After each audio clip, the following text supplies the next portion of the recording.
Jā, nu, paldies, Raimond Vējoņa kungs, ka ieradāties uz šo Latvijas Zemnieku savienības jaunatnes nodaļas rīkoto strībola turnīru. Šī ir pirmā reize, kad mums apmeklē prezidents un, protams, ir pagodinājums. Un jums šodien bija arī paraugu mačs. Pastāstiet, kā jums gāja?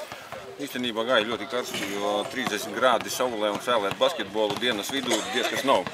Bet es domāju, ka mēs visi izturējām, visi, kas spēlēja, un visi izšķīra soda metieni. Mans mestais metiens bija laimīgais, un mana komanda vinnēja.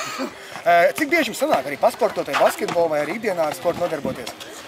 Nu, es spēlēju basketbolu, volejbolu, un ar tiem laikiem tā ir kā ir. Un kad ir brīdis, protams, es to daru, un man arī ogrē pie mājas, kurā es dzīvoju basketbolu grostus, šāpat aizēju uzmētāt. Ko jūs gribētu novēlēt visiem sacensību dalībniekiem?